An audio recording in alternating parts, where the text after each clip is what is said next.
कहानी है रामपुर गांव की, जहां के मर्द महिलाओं को हमेशा नीचा दिखाने की कोशिश में रहते। अरे अभी तक खाना नहीं आया, क्या मुझे एक और शादी करने की जरूरत है? नहीं जी नहीं, ऐसा मत करना, वरना मैं कहाँ जाऊंगी। खाना लेकर मैं अभी आई जी। गांव की पंचायत में भी फैसले हमेशा औरतों के खिलाफ ही रहते। मैं जो फैसला सुनाता हूँ वो भगवान की आज्ञा होती है। इस लड़के ने अपने मन से शादी करके अच्छा नहीं किया। लड़के को घर भेज दो और इसकी शादी इसकी जाति की किसी लड़के से करवा दो, लेकिन ये लड़के, इसे तो गांव के बाहर निकाल दो। नहीं नहीं जमींदार साहब, ये क्या बोल रहे हैं? ऐसा नहीं हो सकता। मेरी बेटी मासूम है, इसे अच्छे बुरे की समझ नहीं है। अरे कहाँ जाएगी ये बेचारी? कहाँ जाएगी? इतनी चिंता है तो पूरे परिवार का गांव निकाला कर देते हैं। बेचारे पूरे बसे बसाए परिवार को गांव छोड़ना पड़ता है। चाहे जो हो, अगर बेटियों को कंट्रोल नहीं कर सकते तो गांव में रहने का कोई मतलब नहीं है। यहाँ औरतों को दब कर रहना होगा। कोई भी अपने हिसाब से कुछ नहीं कर सकता, सब ईश्वर की मर्जी से ही होगा। तभी गांव का एक आदमी दौड़ा दौड़ा आता है। सरपंच साहब, जमींदार साहब, वो कालिया है ना, उसकी बेटी पढ़ने के लिए शहर जा रही है। अच्छा, ये कब हो गया? और कालिया की हिम्मत कैसे हो गई ऐसा करने की? लेकर आओ उसे और उसकी बेटी को। बस फिर क्या था, हाजिर हो जाते हैं कालिया और उसकी बेटी सरपंच के सामने। और कालिया, ये क्या सुनने में आ रहा है?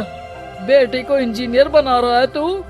और ये बता, गांव में तो स्कूल नहीं है, फिर कहां से इतनी क्लास पास कर गई तेरी बेटी?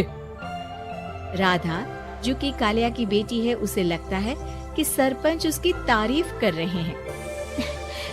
सरपंच जी, मैंने ऑनलाइन पढ़ाई की है, डिस्टेंस लर्निंग से।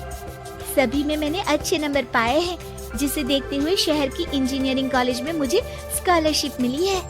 वाह जी वाह, क्या होती है ये? पहले तो ये बताओ, फिर आगे की बात करते हैं। पूरा गांव राधा की बात सुन रहा था और राधा बोलती जा रही थी। तो ऐसे मैं फ्री में एक अच्छी शिक्षा लेकर गांव में जो कुछ परेशानियां हैं, जैसे बिजली, पानी और इंटरनेट जैसी समस्याओं के लिए काम करूंगी। मैं गांव को शहर से जोड़ने के लिए पुल का निर्माण करवाने का प्रस्ताव रखूंगी। मुझे पूरी उम्मीद है कि जल्द ही हमारा गांव भी तरक्की की राह पर चल पड़ेगा। राधा की बात सुनकर सारे गांव वाले ताली बजाने लगते हैं। सरपंच को समझ नहीं आता कि वो क्या करे। चुप रह नादान लड़की, गांव के खिलाफ जाने के लिए तुझे गांव से बेदखल कर दिया जाएगा, वो भी पूरे परिवार के साथ। और हाँ, अगर ठीक से गांव में रहना चाहती है तो ये पढ़ाई लिखाई छोड़ दे। हम तेरे लिए गांव का कोई होनहार लड़का देखेंगे। तभी गांव का एक आदमी बोल पड़ता है। अरे नहीं नहीं सरपंच जी, राधा बिटिया जो बता रही है, अगर वैसा हो जाए तो हम लोगों को पैसा कमाने के लिए बाहर नहीं जाना पड़ेगा। हाँ जी, और ना ही कोसों दूर पानी के लिए भटकना पड़ेगा। हमारे बच्चे भी अच्छी पढ़ाई कर सकेंगे और आगे बढ़ेंगे, ना कि हमारी तरह खेती करते बैठेंगे।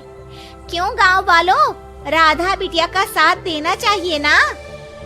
सरपंच देखता है कि गांव राधा के साथ है तो वो चुप हो जाता है। वो घर आकर अपने सलाहकार से बात करता है, जो बहुत ही चालाक किस्म का इंसान होता है। अरे सरपंच साहब, आपको बहुत ही होशियारी से काम लेना पड़ेगा। एक बार गांव तरक्की कर गया, यहाँ के बालक पढ़ लिए तो कोई ना पूछेगा आपको। और फिर ये जो बेटा और बेटी है ना आपके, इनको भी आम लोगों की तरह ही जीवन जीना होगा।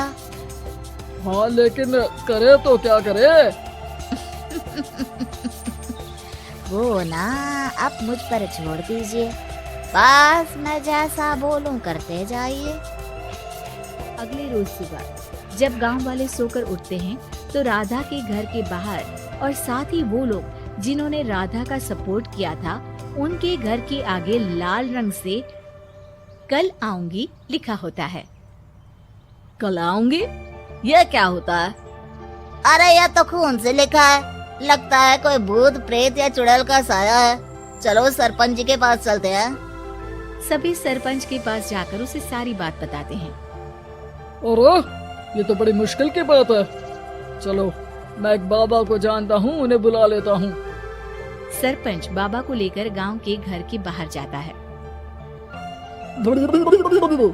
ओहो, तो ये वो चुड़ैल है जो उन लोगों को निशाना बनाते हैं जो गांव को बदलने का सपना देखते हैं। वो गांव को ऐसे ही संपन्न देखना चाहती है। वो नहीं चाहती कि कोई बाहरी यहाँ का कायाकल्प करे। क्या तुम लोगों में से किसी ने गांव को बदलने की सोच रखी है? तभी राधा की माँ रोते रोते आती है। मेरी राधा घर से गायब हो गई है। अरे कोई तो बचाओ, मेरी बच्ची कहाँ गई?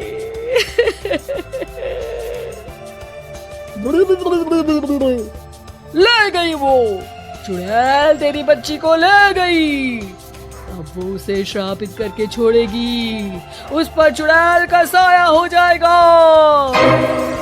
तभी बुरी सी हालत में राधा भी वहाँ आ जाती है। उसके बाल चुड़ैल की तरफ फैले होते हैं और कपड़ों में खून लगा होता है। सभी राधा को देखकर डर जाते हैं। माँ, पता नहीं मुझे कौन उठा कर ले गया था। अरे दूर हो जा चुड़ैल, अब हम लोग इस गांव में नहीं रुकेंगे। अरे कैसी बातें कर रहे हैं आप? कल तो आप मेरे भरोसे गांव का हुलिया बदलने, अपने बच्चों को पढ़ाने और तरक्की उन्नति की बात कर रहे थे, तो आज क्या हो गया आपको? ये फिर तुम लोगों को बहकाएगी। ये चुड़ैल गांव में आ चुकी है, ऐसे ही ये तुम्हारे घर के बच्चों को भी ले जाएगी। गांव वाले राधा को गांव से बाहर निकाल देते हैं। उसके माँ बाप रोते रहते हैं, लेकिन गांव वाले नहीं मानते। मैं भी अपनी बहन के साथ गांव के बाहर रहूंगा, लेकिन वो पढ़ाई नहीं छोड़ेगी। वहीं सरपंच के घर पर सलाहकार कहता है। देखा, सांप भी मर गया और लाठी भी नहीं टूटी। लेकिन अगले ही दिन सरपंच के घर के बाहर भी वही शब्द लिखे होते हैं। और फिर सरपंच की बीवी कहती है, हमारी बेटी को किसी ने अगवा कर लिया है। तभी राधा का भाई वहाँ आ जाता है। अरे गांव वालों, मैंने सरपंच जी की बेटी को देखा था। वो चुड़ैल उसे उठाकर ले जा रही थी। अरे क्या मजाक कर रहे हो? नहीं नहीं सरपंच जी, आप नहीं जानते। वो चुड़ैल अब आपकी बेटी में आ जाएगी, जैसे राधा के अंदर आ गई थी। तभी सरपंच की बेटी वैसी ही हालत में वहाँ आती है जैसे राधा आई थी। पापा, पता नहीं कैसे मैं गायब हो गई थी। चुड़ैल, इसके अंदर भी चुड़ैल का साया है, मारो इसे। अरे नहीं नहीं, इसे भी राधा के पास गांव के बाहर ही भेज दो। अरे चुप रहो, मेरी बेटी कहीं नहीं जाएगी और चुड़ैल वुड़ैल कुछ नहीं होता है। अरे कैसे बात कर रहे हो सरपंच जी? आप तो बोल रहे थे कि आपका फैसला भगवान का ज्ञान होता है, तो अपने पर बात आई तो अब आप ऐसे बोल रहे हैं। अरे ना ना ना, आपको अपनी बेटी को त्यागना ही होगा। अरे बुलाओ बाबा को। राधा का भाई बाबा को ले आता है, जिसे अब गांव वालों के डर के कारण सच बोलना पड़ता है। मैं कोई बाबा नहीं हूँ, मैं तो मोची था। ये सलाहकार महोदय ने मुझे कहा था एक्टिंग करने को। वो मुझे पैसे देने वाले हैं। अब मुझे माफ कर दो। गलती हो गई, मुझे माफ कर दो। तभी वहाँ राधा आ जाती है। देखा सरपंच जी, जब गांव के बच्चे साक्षर होंगे तो आप जैसे लोगों की चालाकी नहीं चलेगी।